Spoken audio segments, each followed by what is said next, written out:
Now at 9, Hurricane Ian touched down in Florida this afternoon. What this could mean for the rest of the United States.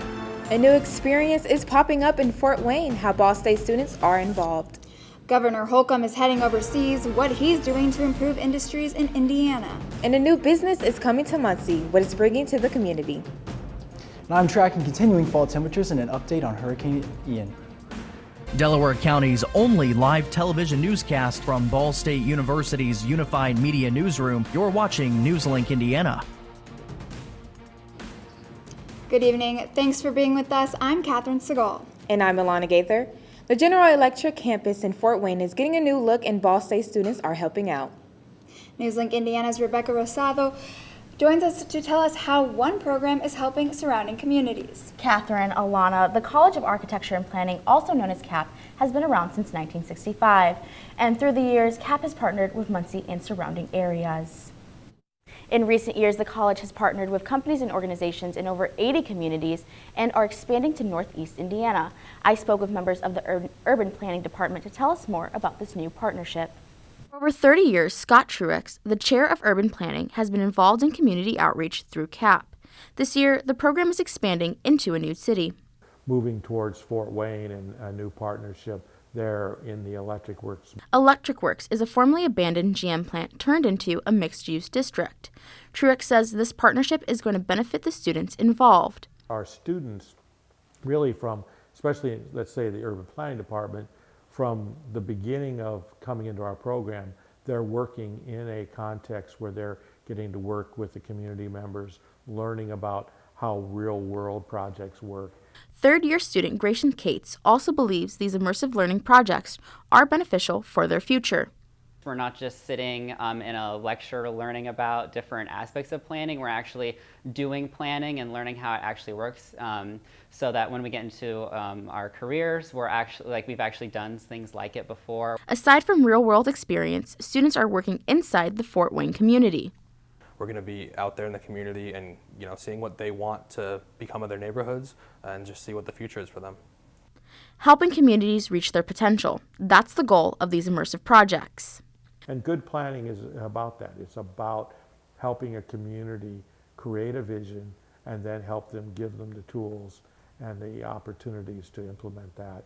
Truex says this isn't anything special. It's just a part of what CAP is. Like I say, it's part of our DNA.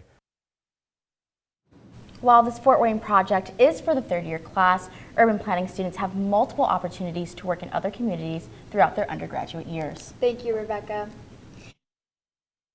Indiana from enforcing a 2016 law's provisions that require abortion clinics to either bury or cremate fetal remains.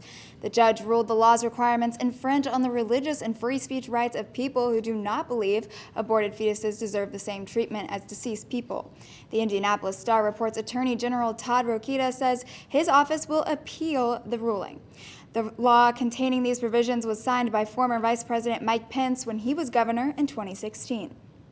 Governor Eric Holcomb will visit Germany and Switzerland next week for a trade mission. He announced today that he leaves on Sunday on the European trip with Secretary of Commerce Brad Chambers and other officials from the Indiana Economic Development Corporation. They will visit Germany on Monday before traveling to Switzerland on Wednesday. The governor said the trip is aimed at advancing Indiana's future-focused industries, the state's medical device ecosystem, and engaging, quote, key factors within the global energy transition. Clubhouse is a new business located in downtown Muncie. NewsLink Indiana's Avery Johnson got a first-hand look at what kind of environment this new attraction has to offer. Thank you, Catherine and Alana. Clubhouse is a brand new entertainment center and restaurant located on North Walnut Street. I spoke with the general manager of Clubhouse to see what the new business brings to the community. The new entertainment center offers more than just standard mini golf. General Manager Nicholas Kirkpatrick is excited about key features of the clubhouse. Here at the clubhouse, we offer a full 18 holes of micro golf, as well as digital activities, which includes golfing, soccer. We also have a private bay in the back that pretty much any sport you can think of you can play on that screen. Its digital gaming element is the first that Muncie has seen, making it a unique attraction for families and friends in the area. We just want to bring more life and options of entertainment and dining to downtown Muncie. The clubhouse is looking to expand their food menu in the future to keep bringing life and business to Muncie. Clubhouse is definitely a cool place to check out if you're looking for something different to do for your night out. Not live in the newsroom, Avery Johnson, NewsLink, Indiana. Back to you, Catherine and Alana. Thank you, Avery. That definitely looks like a cool spot. I plan to go there. Honestly, it seems exciting. Maybe we should go together. It's a date. We're going to do it. And with the weather getting colder, Dimitri, is that going to last? Yeah, weather has been pretty cool here recently, and it's going to stay that way. As we can see, our current temperature right now of 53 degrees in Muncie. Now, that is going to get even cooler as we go on to tonight, as we can see a low temperature for Muncie of 41 degrees, and even cooler in some other areas of Indiana, as Lafayette is going to get down to 36 tonight. Now, what else are we tracking today? I'm tracking those continuing fall temperatures, as well as sunny conditions that go along with them, as well as an update on Hurricane Ian. Hurricane Ian made landfall in western Florida this afternoon. Ian is a high-end Category 4 hurricane, and the National Hurricane Center says it's a, quote, catastrophic storm surge. As you can see, the storm is bringing high winds over 100 miles per hour. Areas like Tampa, Fort Myers Beach, and Naples are experiencing major flooding. It knocked out power to more than 500,000 customers in Florida, and first responders had to stop taking calls due to dangerous conditions. In the wake of Hurricane Ian, President Joe Biden says the federal government is, quote, on alert and in action. CNN's Mike Valerio tells us how the government is working to help. As Hurricane Ian slams Florida's west coast, we'll be there at every step of the way. President Joe Biden is promising federal resources to help. FEMA's top priority, search and rescue. These teams will coordinate search and rescue efforts by land, air, and sea. We have 128,000 gallons of fuel remained ready for rapid deployment.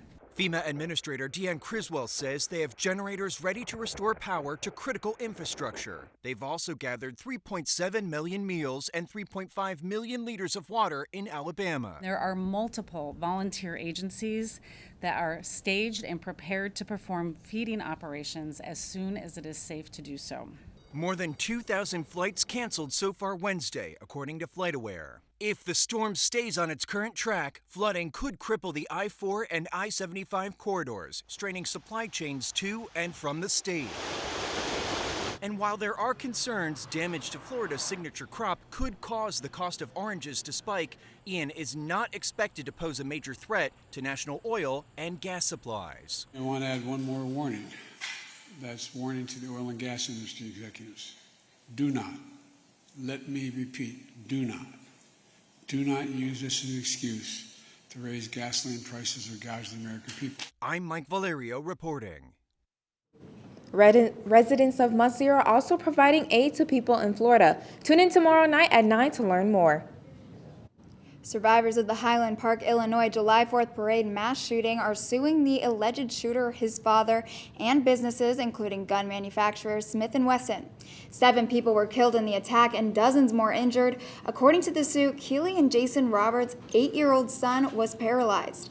The lawsuit alleges the shooting was the, quote, foreseeable and entirely preventable result of a chain of events initiated by Smith & Wesson, and accuses the company of recklessly marketing a, quote, warrior mentality. Other defendants include gun store Red Dot Arms and online gun retailer Bud's Gun Shop. The suit accuses them of enabling the shooter to obtain his assault rifle despite the fact that it was illegal. Coming up on NewsLink Indiana, a recession is on the horizon. What researchers have to say. And the iPhone 14 went on sale earlier this month, but Apple is cutting down on production. Find out why after the break.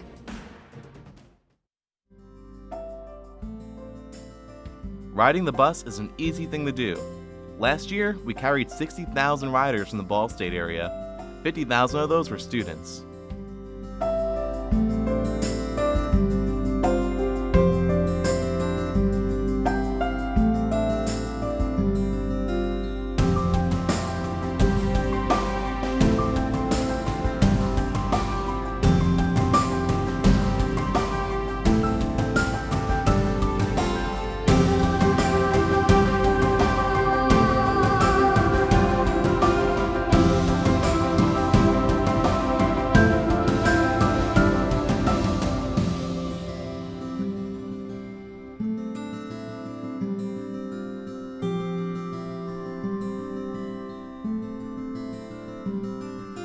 Anywhere you want to go, Mitts will take you there.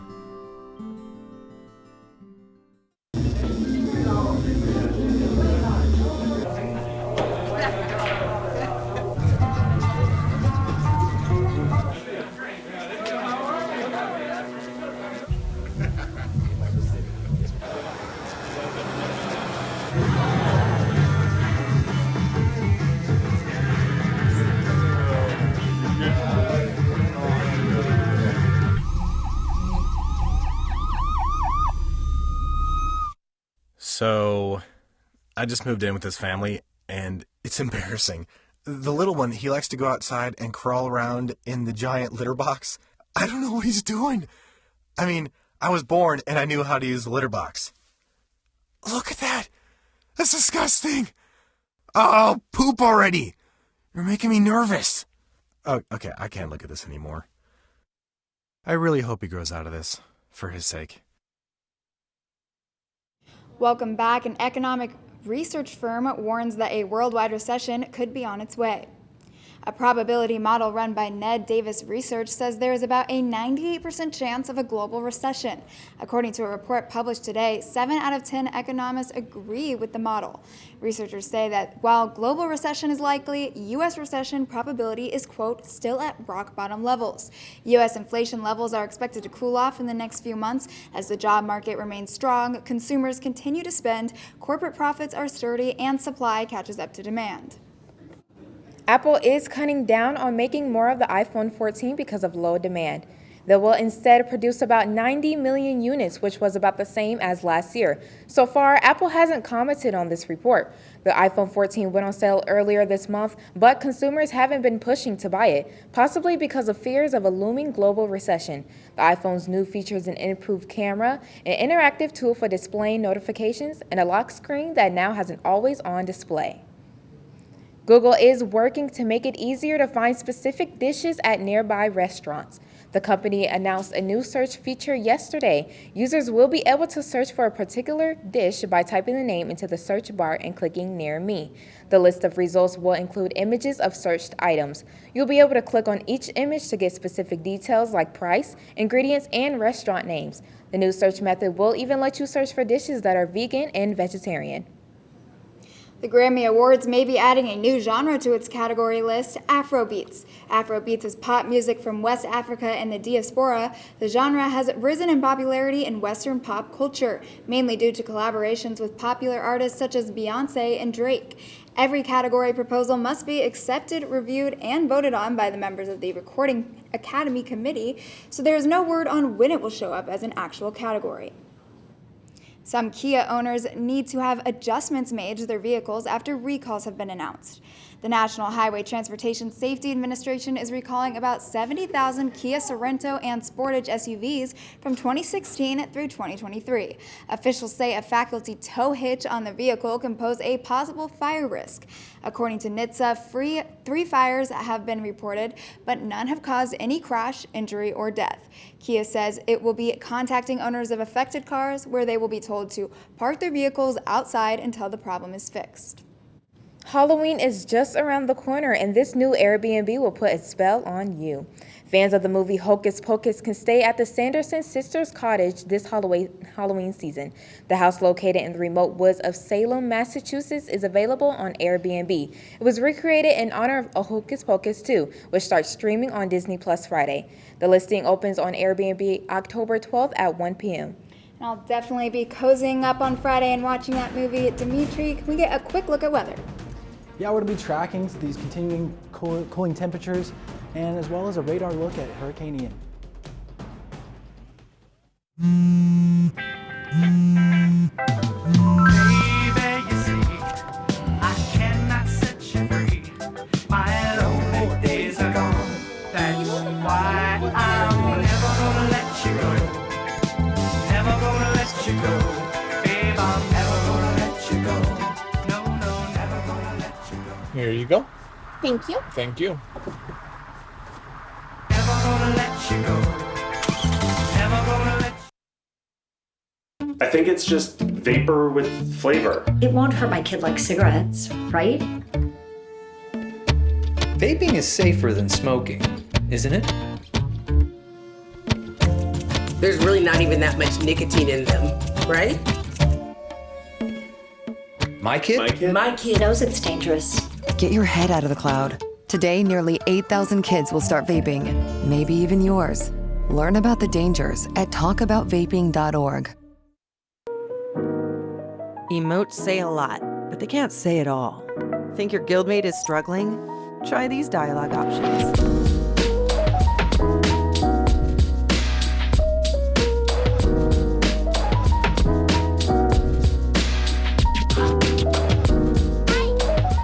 Go beyond emotes. Check in with your guildmates at seizetheawkward.org.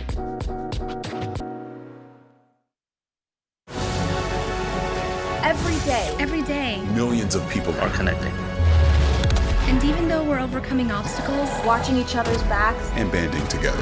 we should still make an effort We should still make an to effort. get to know each other. On a deeper level. Father. Cosplayer, Mentor. actor. It's time we take a step forward It's time we take a step forward. Come together and discover How accepting our differences can make us stronger.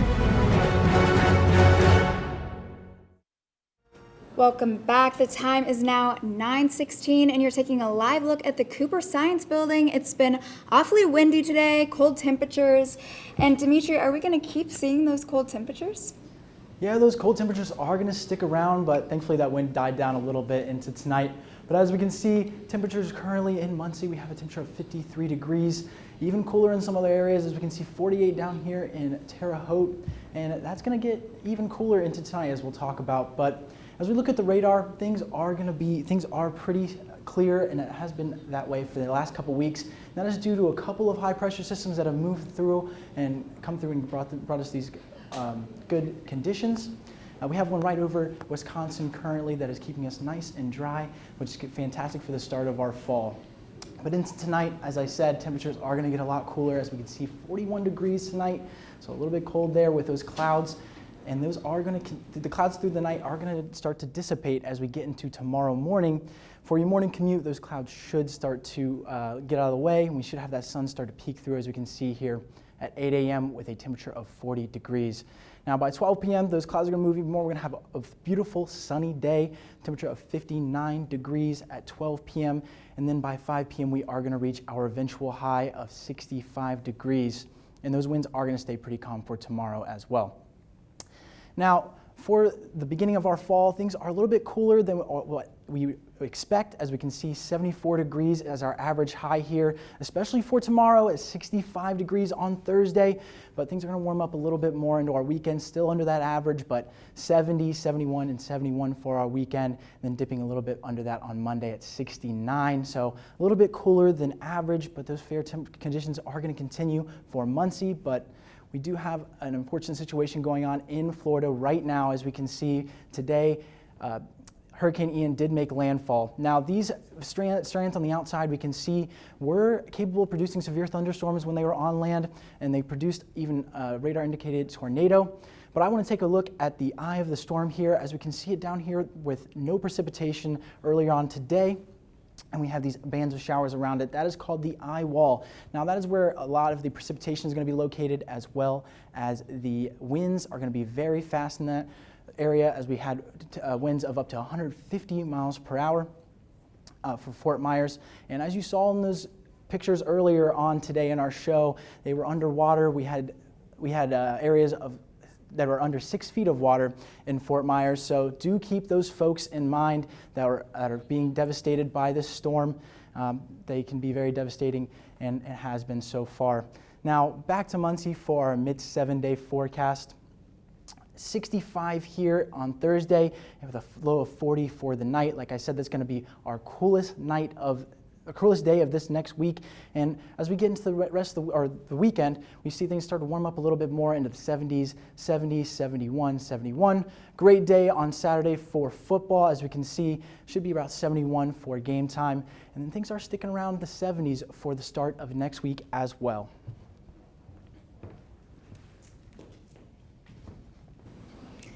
Well, I've definitely noticed that it's been cooler than average this fall, but I'm excited. I'm going to go to a pumpkin patch this weekend.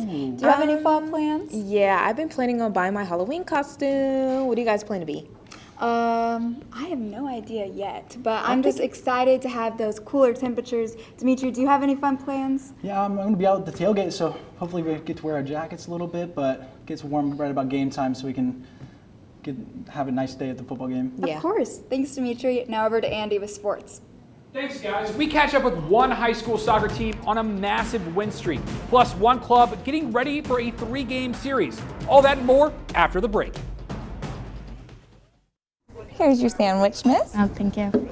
And your burger. Awesome, thank you. And your bowl of boiling water, sir.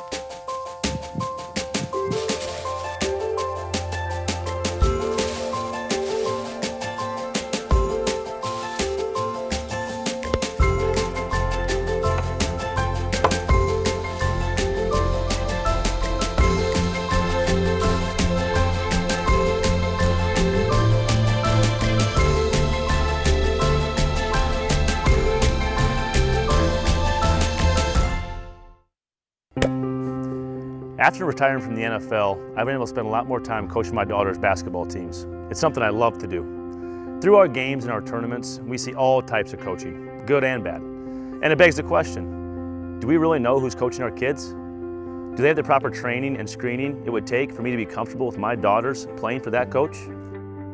Our Youth Basketball Association made the decision to use trusted coaches to screen and train all of our coaches. I'm a trusted coach.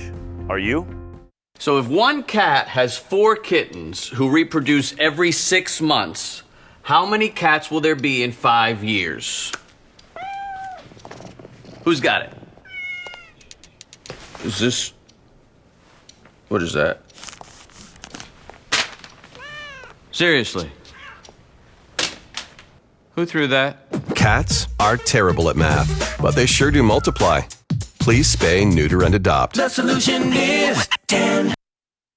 Welcome back to NewsLink Indiana. I'm Andy Newman with sports. Muncie Burris boys soccer hitting their stride at the right time. The Owls are now winners of 6 straight games, their latest victory coming last night with a 5-3 win over Indy Genesis. Muncie Burris seniors Colin McBride and Bryce Carnes, both 1 goal shy of a hat trick with 2 goals each, and sophomore Spencer McKinley contributing with 1 goal as well. Led by head coach David Carnes, Muncie Burris looks to keep the momentum rolling as sectionals approach. Well, looking forward to, first of all, playing Yorktown this week as well as Wapahani, 2 local schools, to finish out our regular season. Then we're going into the Class 1A sectional at Anderson Preparatory Academy next week, playing some decent teams there, and then hoping to be successful and move on into the regional games against some of the better teams in the state in Class 1A. The Owls look to capture a 7th consecutive victory tomorrow night against the Yorktown Tigers, with action set to start at 5 p.m. in Yorktown. Keeping things on the pitch, Ball State Soccer taking on Northern Illinois tomorrow night. The Cardinals entering the Mid-American Conference matchup 2-3-4 on the year and 1-0-1 in conference play. On the flip side of the coin, the Huskies rolling into the contest 4-3-2 on the year and 1-1 in the MAC. Ball State coming in hot off a dominating 5-0 victory over fellow MAC opponent Eastern Michigan. Cardinals head coach Josh Reif expressing the advantage that playing at home in the Bryner Sports Complex has for his squad. I think our ladies are great ambassadors on campus, and I think that they do a great job of trying to support other programs. But I think the Ball State athletics community as a whole does a great job of supporting each other. So I know there were administrators out there, there were coaches, other coaches out there, fans from general population. So it is great to always be at home on your home turf, and when you get some good weather, I think it obviously helps. The contest is set to begin at 4 p.m. in the Bryner Sports Complex as Ball State looks to move to 500 on the year. Moving away from soccer, the Ball State club baseball team competing against Notre Dame last weekend in their home opening series. After suspending competition the past 2 years due to COVID, the club team went back in action against Notre Dame, losing all 3 games. While not expecting to beat the rival, the team still believes that they held their own and put up a strong defense. Their next series will be held next weekend against Purdue, which the team feels will be a much more evenly matched opponent. Club president Ross Culley still believes in the team despite a disappointing stretch of games. Honestly, pretty brutal. I mean, we got run ruled all 3 games, so you never want to go there. But I honestly thought we played very well. I think we come back this week and, you know, get a good start instead of chasing the game at the beginning. I think we'll be in good shape. The series begins Saturday afternoon with a doubleheader and finishes Sunday afternoon. Ball State Club Baseball will look to travel to compete against Purdue at Crawfordsville High School this coming weekend for a 3-game series. And guys, obviously disappointing that Ball State Club Baseball not faring too well against Notre Dame, but awesome to see that these guys have a chance to compete in baseball at the collegiate level. Yeah, and I definitely thought it was cool how the president was a student as well. Yeah. So very inclusive, allows for students to really have fun and play sport even if they aren't collegiate. Honestly, I'm very happy for them. That's all I can really Yeah. say. Hopefully they'll be doing a little bit better this weekend. Yes, of Yeah. course. Praying. Thank you, Andy. Now let's, in just moments, NewsLink Indiana's Paris Innenfels joins us for your campus coverage. And we'll take one final look at weather. Stay with us. Baby, you see, I cannot set you free. My lonely days are gone. That's why I'm never gonna let you go. Never gonna let you go. Babe, I'm never gonna let you go. No, no, never gonna let you go. Here you go. Thank you. Thank you. Never gonna let you go. Never gonna let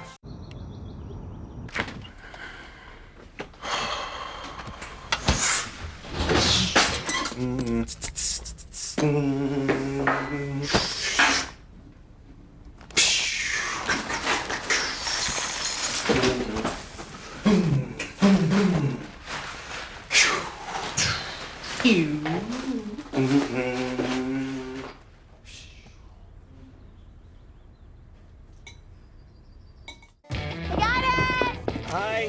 Can you help me? I got it. Thank you. No problem. Just like the rules to surviving Zombieland, there are steps you can take to be prepared for an emergency. It's the right thing to do. Talk with your family to make a plan.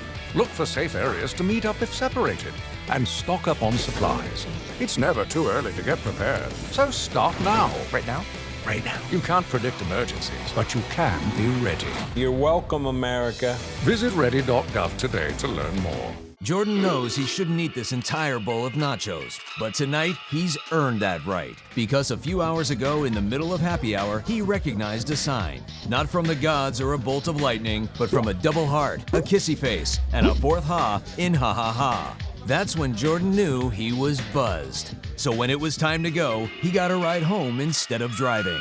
Be a legend like Jordan. Recognize your buzzed warning signs and get a ride home. Buzz driving is drunk driving. Welcome back to NewsLink Indiana. My name is Paris Enenful, and this is your campus coverage.